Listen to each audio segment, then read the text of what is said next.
Hi hello welcome back to my channel it's my ഡ്രീംസിലോട്ട് എല്ലാവർക്കും സ്വാഗതം. ഞാൻ ധന്യയാണേ.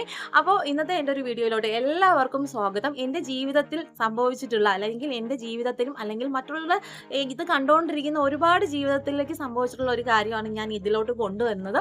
ചെറിയൊരു ഷോർട്ട് സ്റ്റോറിയാണ് കേട്ടോ, ചെറിയൊരു ഷോർട്ട് സ്റ്റോറിയാണ്.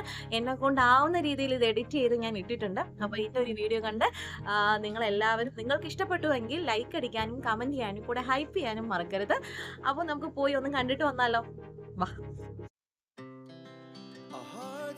അമ്മേ, ഞാൻ പോവാണേ. നിക്ക്, നീ എവിടെയാ പോകുന്നേ? ഞാൻ അപ്പോഴോട് പറഞ്ഞിരുന്നില്ലേ നിത്യയുടെ വീട്ടിൽ പോകുന്ന കാര്യം? ശരി ശരി, പോകുന്നതൊക്കെ കൊള്ളാം. അവിടെ എത്തുമ്പോഴത്തേക്കും എന്നെ ഫോൺ ചെയ്തോണം. അത് മാത്രമല്ല 5 മണിക്കാവുമ്പോഴത്തേക്കും വീട്ടിനകത്ത് കയറിക്കോണം. പിന്നെ അവിടെ കിടന്ന് ബസ് കിട്ടിയില്ല, അത് കിട്ടിയില്ല എന്നൊന്നും എന്റെ അടുത്ത് പറഞ്ഞേക്കരുത്. അതനുസരിച്ച് ബസ്സിൽ കയറിക്കോണം. മനസ്സിലാവുന്നുണ്ടോ? അല്ലെങ്കിൽ ഞാൻ പോകുന്നതിന് മാത്രം എപ്പോഴും ഇവിടെ കണക്കാക്കാം. ചേട്ടൻ പോകുന്നത് എവിടെയാണെന്നോ എങ്ങനെയാണെന്നോ എവിടെ ആർക്കും അറിയില്ല. 5 മണിക്കുള്ളിൽ തന്നെ ഞാൻ വന്നോളാം. പോരെ? ശരി, പോയിട്ട് വാ. ശരി അമ്മ. വാവ്, നിങ്ങൾ നല്ലൊരു അമ്മയാണല്ലോ. പിന്നെ ഇല്ലേ, അമ്മ തന്നെ സുമ്മാവാ. ഞാൻ എൻ്റെ കുട്ടികളൊക്കെ അങ്ങനെയാ വളർത്തുന്നത്. എന്താടാ? എന്റെ മോന. ആ ശരി മോനെ, പോയിട്ട് വാ. നീ ചായ കുടിച്ചായിരുന്നോ? പറഞ്ഞത് ഞാൻ അങ്ങ് തിരിച്ചെടുക്കുന്നു. അതെന്തേ? മകള് പോയപ്പോ എവിടെ പോകുന്നു, എന്തിനു പോകുന്നു, എപ്പോ വരും എന്നൊക്കെ അന്വേഷിച്ച നിങ്ങള് മകൻ പോയപ്പോ ഒരു വാക്ക് പോലും ചോദിച്ചില്ലല്ലോ. എവിടെ പോകുന്നോന്നോ, എന്തിനു പോകുന്നോന്നോ, എപ്പോ വരുമെന്നോ ഒന്നൊന്നും നിങ്ങൾ ചോദിച്ചില്ലല്ലോ. അതെന്തേ? അതിപ്പോ അവൻ ആൺകുട്ടിയല്ലേ.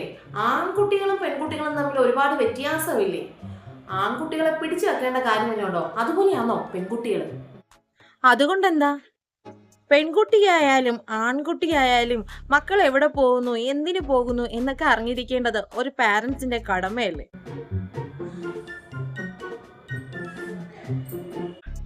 നിങ്ങൾ പാരന്റ്സ് തന്നെയാണ് ഇതിനെല്ലാം കാരണക്കാർ. കുട്ടികളിൽ പോലും ഈ ഒരു ഡിസ്ക്രിമിനേഷൻ ക്രിയേറ്റ് ചെയ്യുന്നത് നിങ്ങൾ തന്നെയാണ്. ഞാൻ ആൺകുട്ടിയാണ്, എനിക്ക് ഇങ്ങനെയൊക്കെയാണ് സമൂഹത്തിലെ വില. ഞാൻ പെൺകുട്ടിയാണ്, എനിക്ക് ഇത്രയേ ഉള്ളൂ സമൂഹത്തിലെ വില എന്നൊക്കെ പറഞ്ഞ് കുട്ടികളുടെ മനസ്സിൽ പോലും നിങ്ങൾ ഇത് ക്രിയേറ്റ് ചെയ്തുകൊണ്ടിരിക്കുകയാണ്. ആൺകുട്ടിയായാലും പെൺകുട്ടിയായാലും നമ്മുടെ മക്കളാണ്. അവർ എവിടെ പോകുന്നു, എന്തിനു പോകുന്നു, എപ്പോൾ തിരിച്ചു വരും, അവരുടെ കൂട്ടുകാരുടെ വിവരങ്ങൾ എല്ലാം നമ്മൾ പാരൻസിന്റെ കയ്യിൽ എപ്പോഴും ആവശ്യമുള്ളത് തന്നെയാണ്. അത് പെൺകുട്ടിയായാലും ആൺകുട്ടിയായാലും.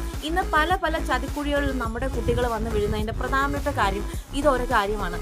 നമ്മുടെ വീടുകളിൽ നിന്ന് വേണം കുട്ടികൾക്ക് ആദ്യത്തെ ഡിസ്ക്രിമിനേഷൻ എന്ന് പറയുന്ന ചാപ്റ്റർ ക്ലോസ് ചെയ്യാൻ. ആണായാലും പെണ്ണായാലും എല്ലാം അറിഞ്ഞിരിക്കണം.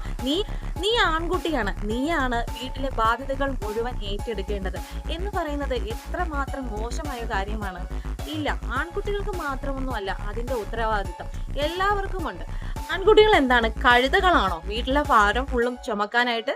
അങ്ങനെയൊന്നുമില്ല. ആൺകുട്ടികളായാലും പെൺകുട്ടികളായാലും ഒരുപോലെ ജോലിക്ക് പോയി ഒരുപോലെ അധ്വാനിക്കേണ്ടത് അത്യാവശ്യമാണ്.